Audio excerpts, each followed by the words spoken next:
Hello students, last आपला 4th chapter चालू आहे थर्मोडायनामिक्स. आणि आपण लास्ट लेक्चरमध्ये काय बघितलं तर की झेरोथ लॉ बघितलं तर झेरोथ लॉ अँड अजून काय बघितलं तर सिस्टम टाईप्स ऑफ सिस्टीम बघितली ती open system, close system, isolated system. Okay, आज आपण काय बघणार आहे, थर्मल इक्विलिब्रियमचं बघणार आहे आणि the exchange of heat energy between system and surrounding. Last lecture नीट बघून यायचं तरच तुम्हाला कळणार की सिस्टीम काय आहे आणि सराउंडिंग काय आहे. ओके, नाव इथं क्वेश्चन काय काय दिलं आहे बघा. Explain the flow of energy between the system and its environment.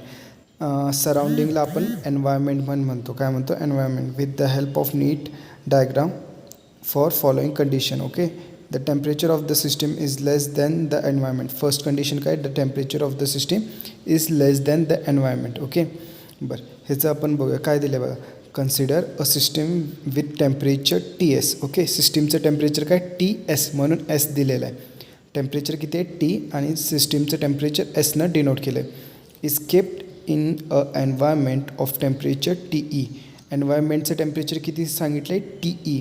ईचं म्हणजे environment. Let Q be the energy transferred between the system and the environment.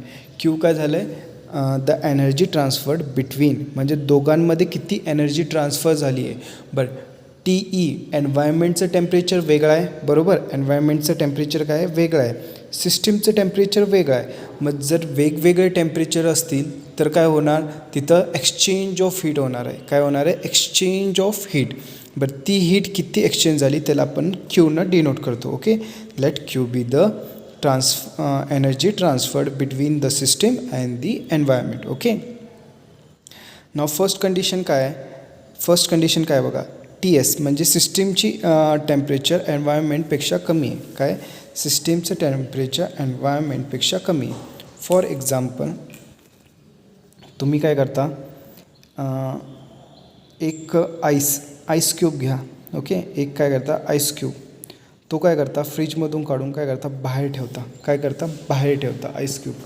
बरं, ह्याचं टेम्परेचर जनरली कमीच असतं. एन्व्हायरमेंटच्या टेम्परेचर हे जे आपली एअर आहे त्याच्या टेम्परेचरपेक्षा कमीच असतं ना. सपोज याचं टेम्परेचर असेल T is equal to 0 degree Celsius. Okay, एन्व्हायरमेंटचं आहे 25 डिग्री सेल्शियस. तर हे काय झालं आपलं टेम्परेचर ऑफ एन्व्हायरमेंट आणि हे काय झालं टेम्परेचर ऑफ सिस्टीम. ही काय झाली आपली आता सिस्टीम झाली. मी आईस क्यूब घेतला आहे. ओके, काय घेतलं आहे, आईस क्यूब घेतलेलं आहे. ओके, तर पहिली कंडिशन काय, TS is less than TE. TS is less than TE. मग काय होईल, ही जी एअर आहे आजूबाजूची ती काय होईल, ह्याला आपली काय करेल, हीट एनर्जी देईल. काय करेल, हीट एनर्जी देईल. ओके, बरोबर, ह्याला आपली हीट एनर्जी देईल. मग ही कधीपर्यंत ॲब्झॉर्ब करेल, जोपर्यंत ह्याचं टेम्परेचर नियर अबाउट TE येणार नाही और दोघांचं टेम्परेचर सेम होत नाही, तोपर्यंत एक्सचेंज ऑफ हीट चालू राहणार. तोपर्यंत काय होणार, एक्सचेंज ऑफ हीट चालू राहणार. ओके, आणि द अमाऊंट ऑफ हीट ऑब्झॉर्ब म्हणजे त्या आईस क्यूबनं किती ॲब्झॉर्ब केली हीट त्याला आपण काय म्हणतो, एनर्जी ॲब्झॉर्ब. काय म्हणतो, energy absorb and denoted by Q. Energy absorb and denoted by Q. Okay, मग बघा काय होतं, when the temperature of the system is less than the environment TS less than TE, the energy flow into the system as shown in the figure A. ह्याच्यामध्ये आता ह्यांनी काय केलं, system असं एक रँडम काहीतरी घेतलं. मी तुम्हाला एक एक्झाम्पल घेऊन सांगितलं आईस क्यूब. ओके, खरं तुम्ही रँडम घेऊ शकता, काही प्रॉब्लेम होत नाही. फक्त डिनोट करायचं हे सिस्टीम आहे आणि बाकीचं एन्व्हायरमेंट. ओके, आता ह्याच्यामध्ये काय असतं बघा, as a result the system gains energy. Okay, हे माझं जे आईस क्यूब आहे, जे मी सिस्टीम काय घेतलं तर आईस क्यूब काय करतं, गेन एनर्जी करतं. म्हणूनच ते वितळतं ना. एनर्जी जास्त झाली म्हणजे काय झालं, त्याचं टेम्परेचर वाढणार. टेम्परेचर जास्त झालं म्हणजे एनर्जी वाढणार. एनर्जी जास्त झाली तर आपण असं म्हणू शकतो ना, system gains energy and Q is positive. Q काय असणार आपला, पॉझिटिव्ह. म्हणजे जी एनर्जी जास्त एनर्जी आपण काउंट केलेली आहे त्याला आपण पॉझिटिव्ह घेणार आहे. ओके, काय घेणार आहे, पॉझिटिव्ह घेणार आहे. समजलं, काय प्रॉब्लेम ह्याच्यात. बरं, त्याच्यानंतर सेकंड बघा, when TS is greater than TE the system loses energy. काय होतं, system loses is energy, that is the energy flow from the system into the environment. Okay, जसं सिस्टीममधून एन्व्हायरमेंटमध्ये एनर्जी जाते आणि त्यावेळेस काय असतं, क्यू नेगेटिव्ह असतो. क्यू नेगेटिव्ह असतो. चला ह्याचं एक एक्झाम्पल घेऊया. सपोज तुम्ही काय करता, एक काहीतरी गरम करताय. काय गरम करणार तुम्ही? सपोज एक तुम्ही काय करता, असं एक मेटल पीस आहे, कुठलं तरी कॉपरचं मेटल पीस आहे. ओके, ते तुम्ही काय केलं, एक क्युबिक मेटल पीस आहे, ते तुम्ही काय केलं, गरम केलं. ह्याचं टेम्परेचर झालं around 100 degree Celsius. Suppose 100 degree Celsius. हे तुम्ही काय केलं, त्या जिथं गरम करण्याचं इन्स्ट्रुमेंट आहे त्याच्यातनं तुम्ही बाहेर आणलं. काय केलं, बाहेर आणलं. तुम्ही काय केलं, एन्व्हायरमेंटमध्ये ठेवलं. काय केलं, एन्व्हायरमेंटमध्ये ठेवलं. समजलं? आता हे जे सिस्टीम आहे, इथं सिस्टीमची टेम्परेचर किती आहे, 100 डिग्री सेल्शियस, आणि एन्व्हायरमेंटचं टेम्परेचर किती आहे, 25 डिग्री सेल्शियस. ओके, मग आता ह्याचं टेम्परेचर जास्त आहे, तर हे काय करेल, ह्याची एक्स्ट्रा एनर्जी जी असणार आहे ती काय करेल, एन्व्हायरमेंटला देईल. ती काय करेल, एन्व्हायरमेंटला देईल. काय करेल, एन्व्हायरमेंटला देईल. बरोबर, काय करेल, एन्व्हायरमेंटला देईल. बरोबर, असं जर एनर्जी देत राहिला, ती एनर्जी आपण क्यू म्हणू. सपोज त्यानं 100 जूल्स एनर्जी दिली एन्व्हायरमेंटला, तर ती एनर्जी क्यू म्हणू. आणि जेव्हा एखादी सिस्टीम एनर्जी देते to environment, okay, to environment, then we take Q as negative. when the system takes energy from environment. Okay, when the system takes energy from environment, we take q as positive, and when the system gives energy to this environment, we take q as negative. समजला? हे लक्षात ठेवायचं. Okay, आणि third case बघा. काय third case बघा, for TS is equal to T. आता सिस्टीमचं पण टेम्परेचर आणि एन्व्हायरमेंटचं पण टेम्परेचर दोन्ही सेम आहे. In this case the system and the environment are in thermal equilibrium. काय आहे, थर्मल इक्विलिब्रियम आहे. And there is no transfer of energy. काय असतं, मग ट्रान्सफर ऑफ एनर्जी होणारच नाही ना. ट्रान्सफर ऑफ एनर्जी का होते, कारण there is difference in the temperature. बरं, आता आपला दोघांचा टेम्परेचर सेम असल्यावर ट्रान्सफर ऑफ हीट का होणार, मग आपल्या क्यूची व्हॅल्यू काय येते, 0. ओके, बरं, हे क्वेश्चन लिहून घ्यायचा. व्हिडिओ पॉज करत लिहून घ्यायचं. बरं, हा पण क्वेश्चन लिहून घ्यायचा आहे. क्वेश्चन नंबर 14 काय, हाऊ इज हीट डिफाईन. काय, heat define. Heat is the form of energy that is transferred between the system and its environment due to temperature difference that exists between the two.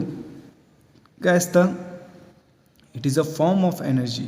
काय असते, it is a form of energy. कसली energy, which is transferred between system and environment when there is temperature difference. जर temperature difference नसला तर आपल्याला heat energy transfer होत नाही. There should be temperature difference. Okay, नाव आपण आता इंटरनल एनर्जी बघणार आहे. काय बघणार आहे, इंटरनल एनर्जी. ओके, हे पण क्वेश्चन लिहून घ्यायचं. क्वेश्चन नंबर 15 लिहून घ्यायचं. बरं, इंटरनल एनर्जी काय बघूया. हा शेवटचा क्वेश्चन, मग आपण थांबूया. नीट लक्ष देऊन बघा काय दिलं आहे बघा. Internal energy is defined as the energy associated with the random disorder motion. काय आहे, associated with random disorder motion. Okay, नीट लक्ष देऊन वाचायचं. Of molecules of a system. Okay, suppose माझ्याकडे काय आहे, कंटेनर आहे. ओके, तो रेस्टवर आहे. काय आहे, रेस्ट. असा टेबल आहे माझा, त्या टेबलवर आहे. ओके, तुम्हाला माहिती आहे माझी ड्रॉइंग कशी आहे, सो एवढं लक्ष नका देऊ तिकडं कुठं लाईन गेली ती. ओके, असे आपले काय, मी काय घेतलं, वॉटर घेतलेलं आहे. ह्याच्यात काय घेतलं, वॉटर. आणि हे काय आहेत, वॉटर मॉलिक्युल्स आहेत. H2O मॉलिक्युल्स आहेत. ओके, बरं, हे जे वॉटर मॉलिक्युल्स आहेत हे काय केले आहेत, मी टेबलवर ठेवलेले आहेत. ओके, और मी ग्राउंडवर ठेवलं आहे म्हणतो. टेबलवर सोडा, ग्राउंडवर ठेवलं. कशावर, ग्राउंडवर. बरं, हे काय, रेस्टवर आहे. मग ह्या टोटल सिस्टीमची कायनेटिक एनर्जी काय, सिस्टीम हा टोटल टोटल सिस्टीमची कायनेटिक एनर्जी 0 असणार, कारण रेस्टवर ग्राउंडवर ठेवलं आहे, मग पोटेन्शियल एनर्जी काय असणार 0 असणार. काय असणार 0 असणार. बट आपण मागच्या लेसनमध्ये बघितलं कायनेटिक थिअरी ऑफ गॅसेसमध्ये ते लिक्विडसाठी पण असतं आणि गॅशियससाठी पण असतं की मॉलिक्युल्स काय असतं त्यांचं रँडम मोशन चालू असतं, इकडनं तिकडं असं रँडम मोशन चालू असतं. आता ह्या रँडम मोशनची काहीतरी कायनेटिक एनर्जी असणार, बरोबर, काहीतरी कायनेटिक एनर्जी असणार. ही जी कायनेटिक एनर्जी असते ती ॲक्च्युली आपली इंटर्नल एनर्जी असते. काय असते, ही जी कायनेटिक एनर्जी असते ती आपली इंटर्नल एनर्जी असते. बरं, मोशन करता करता ते 3 टाईपला ट्रान्सलेशन, लास्ट ह्याच्यामध्ये बघितलं आपण 3 टाईपचे मोशन करू शकतो. ट्रान्सलेशन मोशन XYZ ॲक्सिसला, कुठल्या XYZ ॲक्सिसला, ओके. बरं, रोटेशनल मोशन पण करू शकतो, बरोबर. मग त्याच्या वेगवेगळ्या forms of like half mvx² plus half mvy² plus half mvz², असे म्हणजे हे झाले 3 डायमेन्शनचे 3 टाईपचे एनर्जी टर्म झाले. परत ते रोटेशन करणार, मग ते मॉलिक्युल्सवर डिपेंड असणार. आपण बघितलं पॉलिॲटॉमिक मॉलिक्यूल, त्याचे N टाईपचे व्हायब्रेशनल मोड असतात. काय असतात, व्हायब्रेशनल मोड असतात. रोटेशनल मोड पण त्याचे वेगवेगळे असतात, ओके. तर डिपेंडिंग अपॉन द मॉलिक्यूल त्याचे रोटेशनल आणि व्हायब्रेशनल मोड्स असतात आणि त्याची काहीतरी कायनेटिक एनर्जी असते. काय, व्हायब्रेशनल कायनेटिक एनर्जी आणि रोटेशनल कायनेटिक एनर्जी कोणकोणते असतात, व्हायब्रेशनल आणि रोटेशनल. काय असतात, व्हायब्रेशनल आणि रोटेशनल कायनेटिक एनर्जी असतात. मग अशा ज्या टोटल कायनेटिक एनर्जी ही काय झाली, ट्रान्सलेशनल, व्हायब्रेशनल असते, रोटेशनल असते, अशा ज्या टोटल कायनेटिक एनर्जी असतात ह्या कायनेटिक एनर्जीजला आपण काय म्हणतो, इंटर्नल एनर्जी म्हणतो. काय म्हणतो, इंटर्नल एनर्जी, आणि त्याला डिनोट करतो यूनं. समजलं. आता आपण काही दिलं आहे ते बघूया, नीट वाचूया आणि तुम्हाला परत आत्ता समजेल की नेमकं सेंटेन्समध्ये काय दिलं आहे. The internal energy is defined as the energy associated with the random disorder. बघा, मॉलिक्यूल कसाही जाऊ शकतो ना. आपण मीन फ्री पाथ बघितलं, मीन फ्री पाथमध्ये काय सांगितलं, मॉलिक्यूल कुठेही जातो, कल्युजन होतो, परत येतो. प्रत्येक वेळेस त्याचं काही ना काहीतरी कायनेटिक एनर्जी असणार, ट्रान्सलेशनल असणार, रोटेशनल असणार, व्हायब्रेशनल असणार. म्हणून ते काय दिलं आहे, रँडम डिसऑर्डर मोशन दिलेलं आहे. काही स्पेसिफिक मोशन नाही आहे त्याचं, ओके. बघा त्याच्यानंतर काय, it is different than the microscopic order energy of a moving object. Macroscopic म्हणजे आपण जे मोठं बघतो. आता सपोज हे एक ऑब्जेक्ट आहे, हे काय मोठं ऑब्जेक्ट आहे, हे कसं चाललं आहे, एका स्ट्रेट लाईनमध्ये चाललं आहे. तर अशा ऑब्जेक्टसारखं ते मोशन नसतं, ते काय असतं, मायक्रोस्कोपिक ऑर्डरमध्ये असतं. मॅक्रोस्कोपिक नाही, हे काय मॅक्रोस्कोपिक. हे झालं आपलं मॅक्रोस्कोपिकमध्ये. बट जे मॉलिक्युल्स असतात ते मायक्रोस्कोपिक ऑर्डर असतो, ओके. तर ते असं आपण डायरेक्ट सांगू नाही शकत की इथला मॉलिक्यूल इथं गेला, मग टाईम T2 नंतर इथं गेला, मग इथं गेला. ते रँडम मोशन असतं. काय असतं, रँडम मोशन असतं, ओके. इथं काय, for example a glass of water at rest on ground has no kinetic energy. जसं आपण ग्राउंडवर ठेवलं तर त्या सिस्टमची नो कायनेटिक एनर्जी असते. ग्राउंडवर ठेवल्यामुळे पोटेन्शियल एनर्जी पण त्यांची काय असते, 0 असते. But the molecules in the gas at the given temperature move at random speed. काय असतं, molecules in the gas at a given temperature moves at random speed by virtue of which the system has some internal energy. म्हणजे काय, काहीतरी random स्पीडनं ते आतल्या आत पळत आहेत. काय आहेत, रँडम स्पीडनं आतल्या आत पळत आहेत. तुम्ही ऑब्झर्व केलं आहे काय कधी, सपोज तुम्ही पाणी गरम करत असतात, तुम्ही जर क्लिअरली पाण्याला ऑब्झर्व केलं, जसं जसं हीट होत जातं तसं तसं काय होतं, ड्यू टू कन्व्हेन्शन ते पाणी वरती खालती होत जातं. और त्याच्यामुळं ते जे कन्व्हेन्शन असे वेगवेगळे फॉर्म्स असतात ना, दॅट ते जे ट्रान्सफर ऑफ काय होत असतं, एनर्जी होत असते. और ते मॉलिक्युल्स काय करत असतात, मूव्ह करत असतात. आणि त्या प्रकारचं जे मोशन असतं ते ड्यू टू इंटर्नल एनर्जी असतं. Thus the internal energy of a substance is the total energy of all its atoms or molecules. म्हणजे आता सपोज काही जे गॅसेस असतात, जसं हिलियम गॅस म्हटलं, ते मॉलिक्युल्सनं बनलेले नसतात ना, ते काय असतात, हिलियम ॲटम असतो. काय असतो, हिलियम ॲटम असतो. तर मग it is total energy of its atom or molecules. बरं, मॉलिक्युल्स म्हणजे आता जर तुम्ही ऑक्सिजन घेतला, O2 असतं, तो झाला मॉलिक्यूल. ओके, तर असं जे total energy of its atom आणि मॉलिक्यूलची जी एनर्जी असते ती काय असते, internal energy. This internal energy of a system is denoted by U. This internal energy of a system is denoted by U. आपण कशाने डिनोट करतो, U न. बरं, आता पुढच्या वेळेस आपण ह्याची इंटरनल एनर्जी कशी वाढवता येते, कशी कमी करता येते ते बघणार आहे. सो आजपुरतं एवढंच. तर हे क्वेश्चन्स तुम्ही लिहून घ्यायचे आणि पाठ करून घ्यायचे. ओके, जे आत्ता आपण डिस्कस केलेले आहेत. ओके, कोणकोणते, 13, 14 आणि 15. Okay, so we will stop our lecture now. Okay, bye.